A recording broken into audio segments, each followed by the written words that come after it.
अस्सलाम वालेकुम students, my name is Sadaf and I am your computer teacher.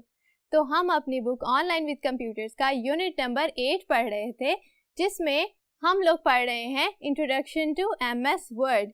और उसमें हमने अभी तक पढ़ा कि हमने अपने टेक्स्ट की फॉर्मेटिंग किस तरह से करनी है। तो फॉर्मेटिंग की कुछ टाइप्स तो हम लोगों ने देख ली थी, बाकी की टाइप्स हम आज के लेक्चर में देखेंगे। तो चलिए अपने लेक्चर की तरफ चलते हैं।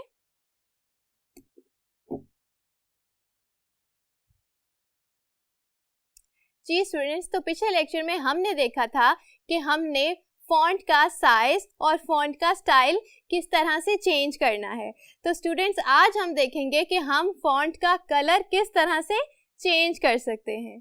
स्टूडेंट्स, कलर चेंजिंग भी टेक्स्ट फॉर्मेटिंग का हिस्सा होती है। और मैंने आप लोगों को एक बात बताई थी कि जब भी आपने टेक्स्ट की फॉर्मेटिंग करनी है, उससे पहले आप लोगों ने कर लेना है अपने टेक्स्ट को सिलेक्ट।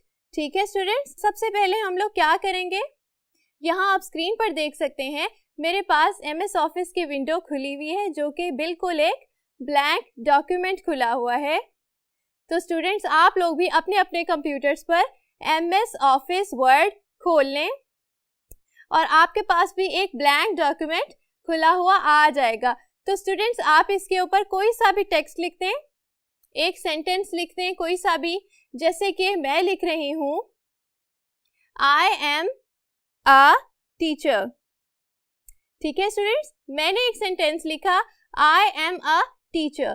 तो स्टूडेंट्स, कल के लेक्चर में हमने क्या देखा था कि हमने इस सेंटेंस को, जो हमने टेक्स्ट लिखा है, इसको हम किस तरह से फॉन्ट स्टाइल चेंज कर सकते हैं और किस तरह से हम इसका फॉन्ट साइज बड़ा या छोटा कर सकते हैं। तो स्टूडेंट्स, आज हम देखेंगे कि हम अपने लिखे हुए टेक्स्ट का कलर किस तरह से चेंज करते हैं। ठीक है, तो चलिए सबसे पहले, मैंने आपको अभी बताया कि सबसे पहले हमें क्या करना होता है, अपने टेक्स्ट को सिलेक्ट करना होता है। तो चलिए सब लोग मेरे साथ टेक्स्ट सिलेक्ट करें। जी स्टूडेंट्स, सबसे पहले हम कर्सर को ले आए बिल्कुल टेक्स्ट के शुरू में, और यहाँ पर मैंने माउस का कर्सर रखकर इसे ड्रैग करना शुरू किया है और मैंने अपना पूरा टेक्स्ट सिलेक्ट कर लिया है।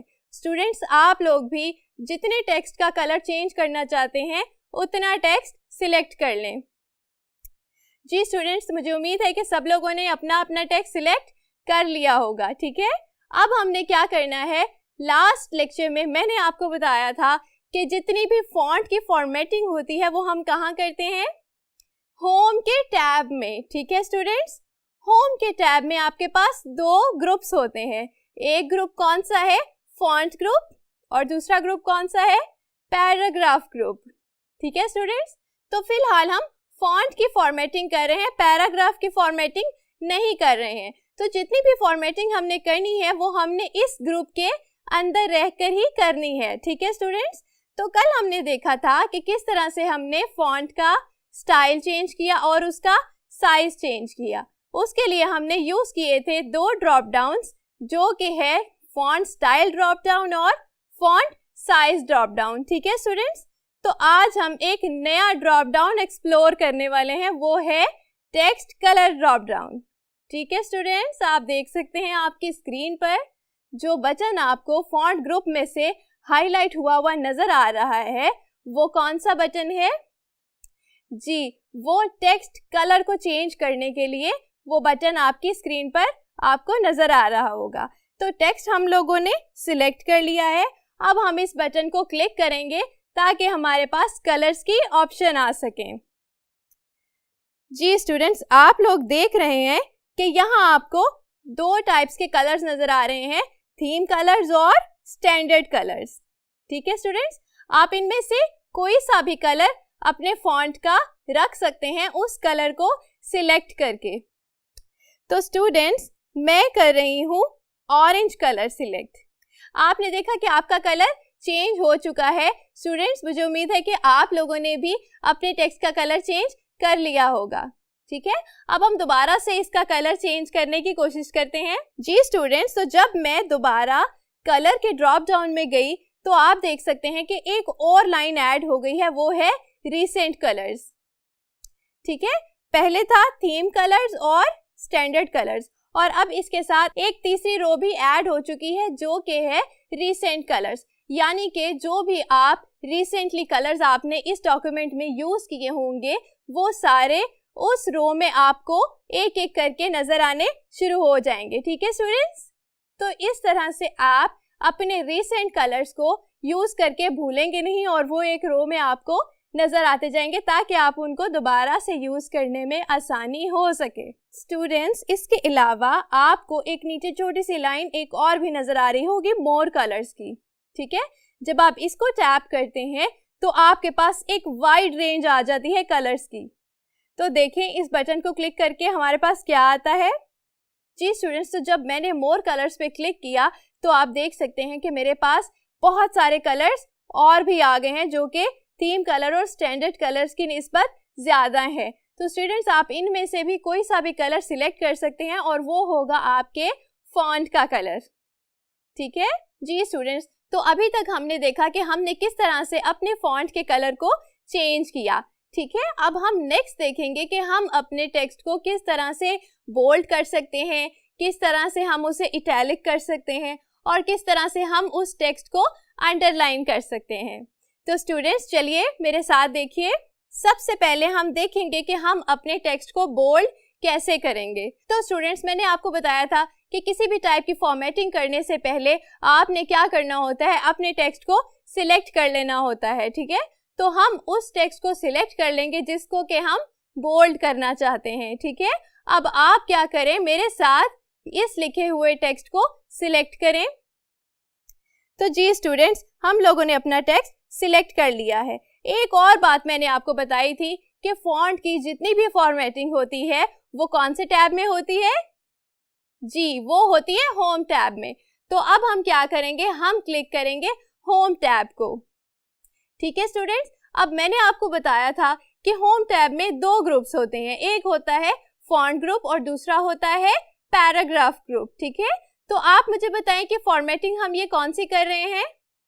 फॉन्ट की फॉर्मेटिंग कर रहे हैं। ठीक है, तो हमने जो भी फॉर्मेटिंग करनी है वो मैंने आपको बताया था कि हमने फॉन्ट ग्रुप के अंदर रहकर उस फॉर्मेटिंग को अप्लाई करना है। ठीक है, तो जो भी आपने बोल्ड करना है, इटैलिक करना है या अंडरलाइन करना है वो सारा का सारा काम आपके इस फॉन्ट ग्रुप में से ही होगा। तो स्टूडेंट्स, हम देख लेते हैं कि अब हमने किस तरह से इस टेक्स्ट को बोल्ड करना है। जी, तो टेक्स्ट को हम लोगों ने सिलेक्ट कर लिया है और हमने अपने होम टैब को भी क्लिक कर लिया है। तो स्टूडेंट्स, आप देख सकते हैं कि फॉन्ट ग्रुप में आपको एक बटन नजर आ रहा होगा जिसके ऊपर बोल्ड करके बी लिखा हुआ है। जी, आप स्क्रीन पर भी देख सकते हैं, उस बटन को मैंने हाईलाइट किया हुआ है। जी स्टूडेंट्स, आप लोगों ने देखा। अब इस बटन को हमने करना है क्लिक और हमारा टेक्स्ट हो जाएगा बोल्ड। जी स्टूडेंट्स, आप देख सकते हैं कि इस बटन को क्लिक करने से हमारा टेक्स्ट बोल्ड हो चुका है। अब हमने देखना है कि हम अपने टेक्स्ट को इटैलिक स्टाइल में किस तरह कर सकते हैं। तो स्टूडेंट्स, इसी फॉन्ट ग्रुप में हमने देखना है बोल्ड के बटन के साथ एक आई का साइन बना हुआ है जो कि थोड़ा सा टेढ़ा है, मतलब कि थोड़ा सा इटैलिक स्टाइल में आई लिखा हुआ है। ठीक है, आप लोग सब देख सकते हैं। आपकी समझ के लिए मैंने स्क्रीन पर उसे हाईलाइट भी कर दिया है। जी स्टूडेंट्स, तो अपने टेक्स्ट को इटैलिक करने के लिए हमने इस बटन को क्लिक करना है। ठीक है, आप देख सकते हैं कि जब हमने इसे क्लिक किया तो आपका टेक्स्ट हो चुका है इटैलिक। तो स्टूडेंट्स, अभी तक हमने देखा कि आपने किस तरह से अपने टेक्स्ट को बोल्ड करना है और किस तरह से इटैलिक करना है। तो स्टूडेंट्स, आपके पास तीसरा ऑप्शन है आपके टेक्स्ट को अंडरलाइन करने का। तो अब हम वो देखेंगे कि आपने किस तरह से टेक्स्ट को अंडरलाइन करना है। ठीक है स्टूडेंट्स, सेम फॉन्ट ग्रुप में हम जाएंगे और जिस तरह से बोल्ड और इटैलिक के बटन थे उसी तरह से अंडरलाइन का भी आपको एक बटन नजर आ रहा होगा। स्टूडेंट्स, आप देख सकते हैं स्क्रीन पर भी एक बटन हाईलाइट हुआ है जिसके ऊपर यू लिखा हुआ है और जो कि अंडरलाइन हुआ है। ठीक है स्टूडेंट्स, तो आप इस बटन को क्लिक करेंगे अपने टेक्स्ट को अंडरलाइन करने के लिए। जी स्टूडेंट्स, आप देख सकते हैं जब हमने इस बटन को क्लिक किया तो आपका टेक्स्ट अंडरलाइन हो चुका है। ठीक है, और स्टूडेंट्स ये तीनों बटन्स आपको ये याद रखने में भी हेल्प करते हैं, क्योंकि बोल्ड बटन का जो बी है वो थोड़ा सा बोल्ड है, तो आपको ये समझने में आसानी होगी कि ये बटन क्या करेगा, बोल्ड करेगा। और इटैलिक का बटन जो है उसके ऊपर आई जो लिखा हुआ है वो थोड़ा सा टेढ़ा लिखा हुआ है, यानी कि इटैलिक स्टाइल में लिखा हुआ है। तो ये आपको ये बताता है कि ये वाला बटन आपके टेक्स्ट को इटैलिक करेगा। और अंडरलाइन का जो बटन है उसका जो यू है उसके नीचे एक छोटी सी लाइन लगी हुई है, यानी कि वो यू अंडरलाइन हुआ हुआ है, जो कि आपको ये बताता है कि ये बटन आपके टेक्स्ट को अंडरलाइन करता है। ठीक है स्टूडेंट्स, तो ये हम लोगों ने तरीका पढ़ा कि किस तरह से आपने बोल्ड, इटैलिक और अंडरलाइन करना है। अब आपको मैं बहुत ही इंटरेस्टिंग चीज बताने वाली हूँ कि आप लोग बोल्ड, इटैलिक और अंडरलाइन शॉर्ट कीज को यूज करके भी कर सकते हैं।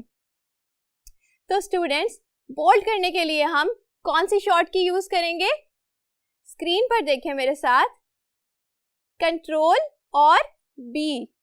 ठीक है, जब मैंने इस टेक्स्ट को सिलेक्ट किया और मैंने प्रेस किया कंट्रोल एंड बी, तो आप देख सकते हैं स्टूडेंट्स आपका टेक्स्ट बोल्ड हो चुका है। और इसी तरह से इटैलिक करने के लिए हम कौन सी शॉर्ट की यूज करेंगे? कंट्रोल प्लस आई। तो स्टूडेंट्स देखिए मेरे साथ स्क्रीन पर, जब मैंने इस टेक्स्ट को सिलेक्ट किया और टाइप किया कंट्रोल प्लस आई, तो आप देख सकते हैं कि आपका टेक्स्ट इटैलिक हो गया है। ठीक है, और उसी तरह से अंडरलाइन करने के लिए हम यूज करेंगे कंट्रोल प्लस यू।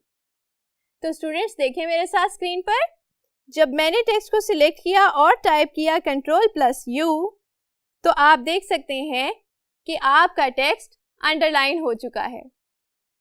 तो स्टूडेंट्स, आप लोगों ने इन शॉर्ट कीज को भी याद कर लेना है और इन तरीकों को भी पढ़ लेना है अच्छे तरीके से और इनकी प्रैक्टिस भी करनी है।